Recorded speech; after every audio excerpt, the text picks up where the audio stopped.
We all get burnout, and I think it's because society rewards people being overworked and constantly pushing ourselves to the edge. Sometimes you're in this feeling of burnout and you don't even really know it until you take time to sit back and reflect. For me, burnout kind of feels like this state of I don't really have any more ideas, or tasks that I normally do, no problem, are a lot harder or stressful, and just a kind of general fog over my mind throughout the workday. For me, I found the main cause of burnout is not treating my rest and downtime with enough respect and constantly pushing myself to the edge for some short-term gains, but damaging myself in the long term. The mindset shift I've been trying to get into to kind of battle these ideas of burnout is to not just look at rest as the absence of work, but something that's equally as important in the creative process and something that should be valued just as much as the work itself. I've talked about it before, and ever since I read this book, Rest, it was very inspiring to me and kind of helped me want to promote a more healthy lifestyle and not constantly push myself and get stuck in that kind of capitalist grind that we all have fallen victim to at one point. A quote I really liked from the book was, "You have to resist the lure of busyness, make time for rest, take it serious, and protect it from a world that is intent on stealing it." The way I kind of look at that is whatever short-term benefits you get from overworking yourself are way offset by the long-term costs that can result in damage to your creative process or yourself as a designer, like errors, loss of productivity, and worst of all, even quitting your career. We're so connected nowadays with our phones and social media, TikTok, iMessage, all that stuff. It seems like rest and recovery is harder and harder to come by,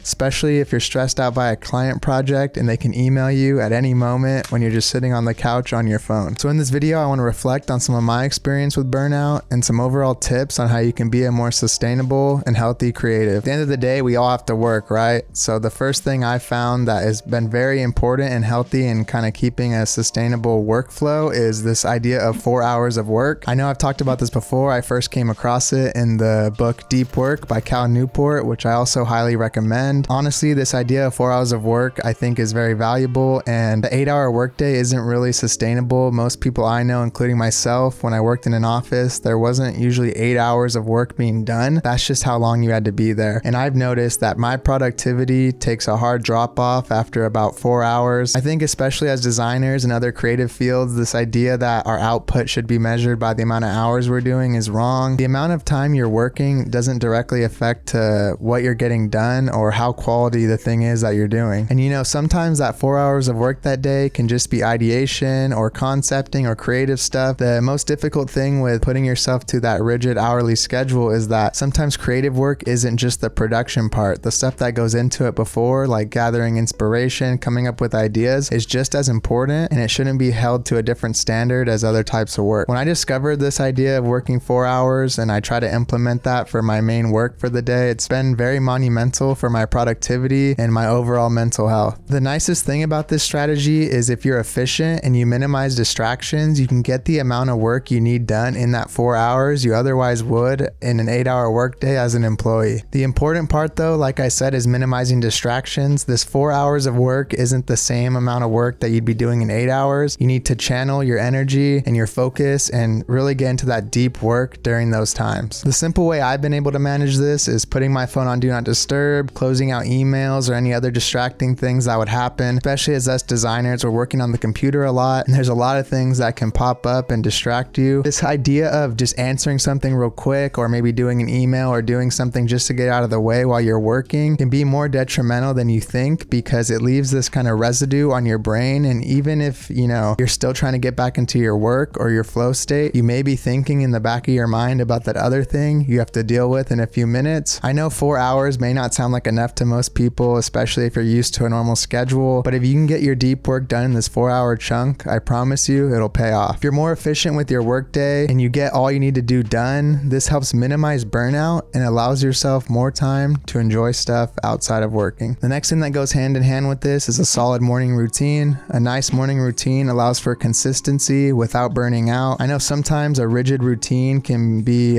something that creatives kind of put off or unappealing to a lot of us, but I found if you impose a schedule on yourself that you like and you respect, it's easier than having someone else impose that on you, like a client or someone telling you when you should be working. For myself, what I've noticed, this may not work for everyone, but when I wake up, I like there to be the least path of resistance between me and when I start my work. Earlier I get into that deep work session, and the easier my morning routine is, is, there's less friction and stuff to avoid me from kind of getting distracted for the day. So what I do is pretty simple. I wake up, I eat something very simple, usually like a protein shake or some kind of bar that's low effort and reduces decision fatigue. And then I make my pour over coffee, and that science sounds maybe a little bit counterproductive to speeding things up, but that's part of the process that I really like, and it just brings me joy in the morning. And I think not only should a morning routine be efficient and productive, but I think it should be something that makes you happy and gets you settled in for the day and kind of makes you excited to dive into your work. The nice thing about a consistent morning routine is it's one more constant in this world of like freelance and stuff where there's a lot of variables, and it's something you can keep consistent and make you feel more in control of the situation and feel more confident going into your work day. The faster I get into my work too and get into this deep work session, it prevents me from kind of feeling lethargic and stuff, because like I said before, I found after that 4 hours, somewhere around lunchtime, I'm kind of over it. I usually reserve the last part of the day for just doing simple things like email or just enjoying the rest of my day. I know everyone's different though, but that's just me. I've found I get a lot more unmotivated to do work that's important later in the day. So the earlier I get it done, I don't have that feeling of creative block or burnout that usually comes with me in like the afternoon or the evening times. A nice quote I heard to kind of sum this up is that a day that starts with work creates rest that can be enjoyed without guilt. Find a morning routine that makes you feel in control, productive, and most importantly, brings you some joy. The next thing I really enjoy that helps me with burnout is going for walks. If you've been around the channel before, you know I'm a big advocate for walks, and I've been talking about it ever since some of my earlier videos. I'm a huge advocate for working from home, but when you're working from home all the time or somewhere remotely, you get stuck in this same kind of bubble that you're working in, and it's harder to gather inspiration and take your mind off things being in the same little environment all the time. I think designers don't change their kind of scenery enough, because it seems like a lot of us are creatures of comfort, including myself, so that's where the walk comes in. The kind of walk I go on daily serves a specific purpose, but no purpose at all at the same time. I know that may sound weird, but what I mean by that is I try to go on a walk to find inspiration, to solve a problem, get my blood flowing, things like that, getting the heart rate up, or I can just go on a walk and kind of reset and relax, and even if nothing specific comes out of it, I feel like it's always a net positive. So the walk is most effective when you already have your creative work done for the day, because it gives you that feeling to kind of go out and gather inspiration, and you can only get that eureka moment or that thing you're looking for after you've done the work, I think, for the day, because your subconscious mind's still kind of running, and when you step away from it is when it gives you a chance to kind of reflect and think of things that you maybe weren't thinking about when you were too in the box and in the weeds with whatever you were working on. So if you take anything from this video, you know, try it out for yourself. Go out for a walk. I'd say maybe at least 15 minutes. Don't bring your phone. Don't listen to music, podcasts, none of that. Just go out and be with your thoughts and enjoy being outside for a little bit. Another thing I learned from that book, Rest, was this idea of stopping at a good point in your work and saving it for the next day. So tell me this, have you ever sat down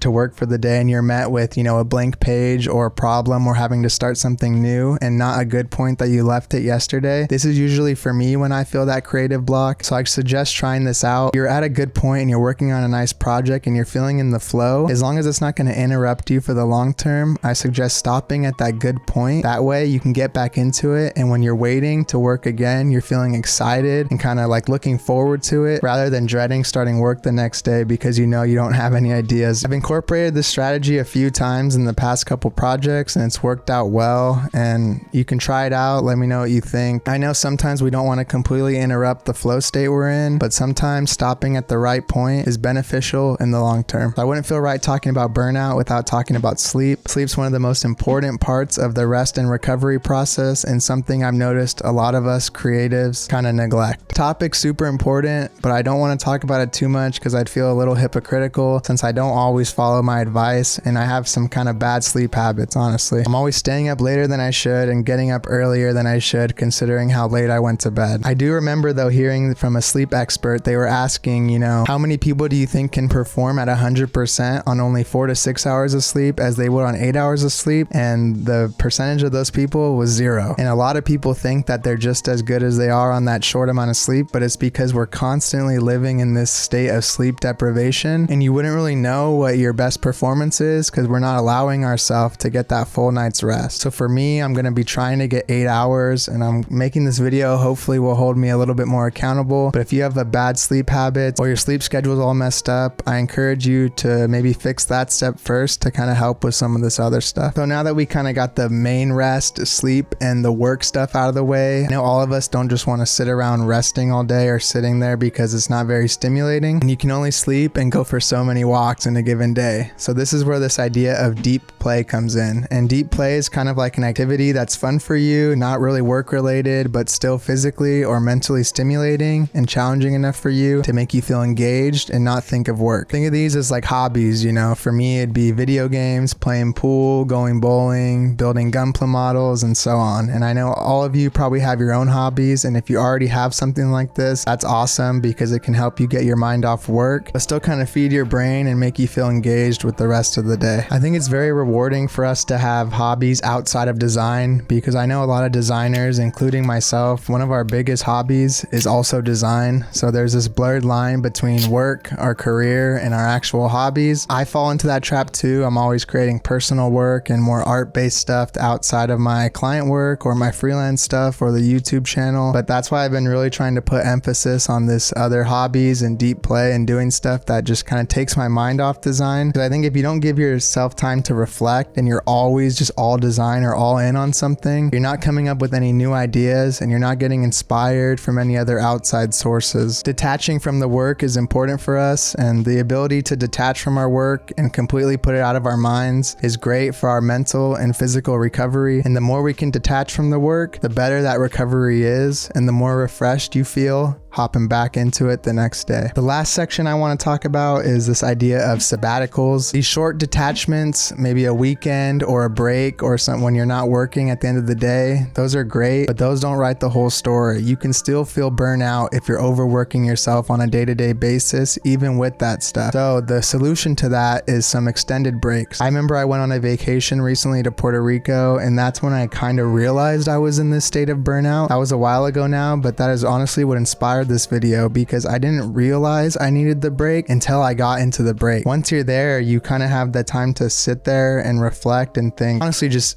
be bored, the chance to be bored. We're never bored these days, it seems, and that feeling made me realize I'm doing too much and I need to rein it in a little bit and divide my schedule in a more healthy way. If you're a designer, you may have heard of this before, but there's this super talented designer, Stefan Sagmeister, and he developed this yearly sabbatical where every 7 years he shuts down his studio for 1 year and takes completely time off work. And I know for us that can feel kind of stressful, and you may think you'll lose clients or whatever it may be, but if you have the means to do that, that would be awesome, because it seems like it's worked for him. He's gotten more clients than ever, and he's allowed himself that whole 1 year to do research, just relax, focus on other things, and come back like super excited to go out the other 6 or 7 years. And sometimes I feel like I can't even not respond to a client over the weekend, while Sagmeister is over here not responding to them for a whole year. It doesn't have to be this extreme though. It could be as simple as taking, a monthly weekend off and going out and kind of getting into nature, or going to relax, or focusing on something outside of work, or maybe more the traditional approach where every 6 months or a year you take like a 2-week vacation like you would if you had a job. Even something like that. They've done so many studies where people come back feeling happier about their workplace than ever once they went on a nice little extended break. These breaks are good too, because most importantly, it allows you to fully recharge and get excited about work again, and maybe you'll come up with some kind of breakthrough or new strategy to implement into your work later. And even if you don't, you got that well-needed rest. Taking breaks too and going to new places can expose us to different cultures and inspire us in a way that we didn't even know was imaginable, living in our own little bubble and doing our daily routine every day. A great quote by Sagmeister himself, he said, "Anyone whose job description includes thinking or coming up with ideas will benefit from a sabbatical." So if you're like me and you're feeling burnout, I know you can't implement all these changes in one day. That's not very reasonable. I think the main thing is to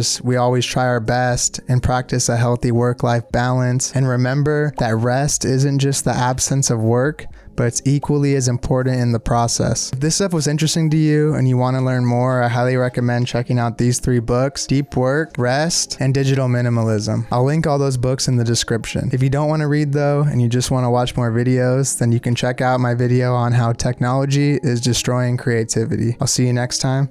Peace.